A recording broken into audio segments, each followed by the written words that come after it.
Good evening, I am Tomas Guevara, and this is the channel Rewriting the Reality. The purpose of this channel is to bridge the gap between religion and science. Subscribe now to understand where you come from and how you create your reality. In today's episode number 149, I will explain, in a popular sense, what consciousness is. But first it is important to explain certain terms. Science knows that consciousness exists, but they have not been able to explain it. The religious call it God. Now, many times the term consciousness is used in other expressions, as that person does not have consciousness. We do this when we want to say or insinuate that that person does not care about anything. That is why I clarified that it is not this consciousness that I am referring to here. The consciousness I am referring to is what many religious people identify as the spirit or the soul, which for many religious people is part of or was created by God. I am going to identify this consciousness as our essence. This essence is a part of what I will identify as the universal consciousness, which for the religious is God. There is another consciousness, the consciousness of the body, which is the consciousness that motivates the survival of the body itself, which is directed by our essence, which is the same as the mind. Here I must clarify that the body, including the brain, does not have a mind of its own. The brain works as an organ to analyze the experiences we create all the time through our mechanism of perception. Every experience is the result of our free will regardless of whether someone else influenced our decision. We all learned in school or college that matter is made up of atoms. Today's science has proven that these atoms are composed of even smaller particles and that some of these particles sometimes behave like waves, and they don't know why. We also know that energy is not destroyed, it is only transformed, but it does not do it alone, we transform it. Science taught us that there is inert matter, that is, without life, such as rocks, for example. Quantum physics, on the other hand, has confirmed that there are particles that communicate at incredible distances. This process by which particles can communicate over great distances is called quantum entanglement. This phenomenon occurs when two particles become interdependent in such a way that the state of one instantly affects the state of the other, regardless of the distance separating them. This proves that particles are aware of themselves. They are literally alive, therefore, everything that we think is inert or dead, is actually alive, obviously living a different reality than ours. Baruch Spinoza, who was born 390 years ago and lived only 45 years, made a very great contribution for his time. He believed that God and nature were the same and they are not.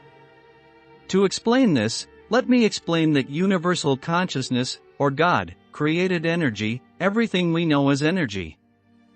For example, love, color, sound are energies. That is why the religious tell us that God is love, but He created love, which is not the same. When God or universal consciousness created energy, we take that energy and manipulate it to create everything we wanted or want. For example, we created time, and time became a dimension in itself. All our physical creations, like the universe, were made with the collaboration of time and our mechanism of perception. To help you understand this, I'm going to give you a very simple example. We create a photon or any atom, then we send it and observe it through a sheet or structure with two slits. Obviously we expect a result, but we believe that it must be a result of two possible results, but the two results are given, precisely because time is simultaneous. Having created universal consciousness or God the energy, He also created free will, which is what allows us to create everything we want, even tell the mountain to move elsewhere, and it does so because we tell it to. All this would explain those supposed miracles mentioned in the Bible and that were done by Jesus, Moses, and other biblical figures. From all the above we can deduce, without mistake, that everything is inside or within the universal consciousness or God, and that there are regions, such as the heaven mentioned by the religious, which I call regional area number 2.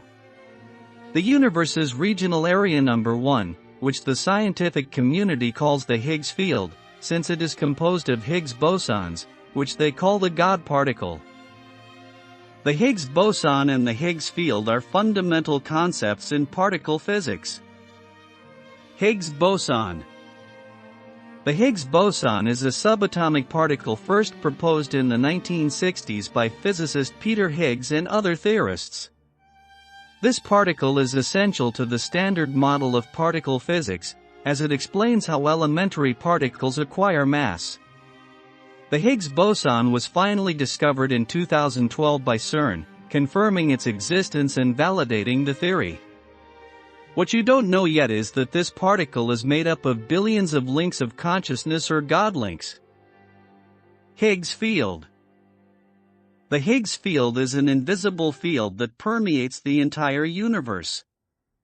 Elementary particles interact with this field, and it is this interaction that gives them mass. Without the Higgs field, particles would have no mass, and the universe would be very different from the one we know. In short, the Higgs boson is the particle that confirms the existence of the Higgs field, and together they explain how particles get their mass, a crucial aspect for our understanding of the universe. But it does not explain the existence of heaven, which is not a physical place. But that is inside or within the universal consciousness or God, that is, regional area number 2.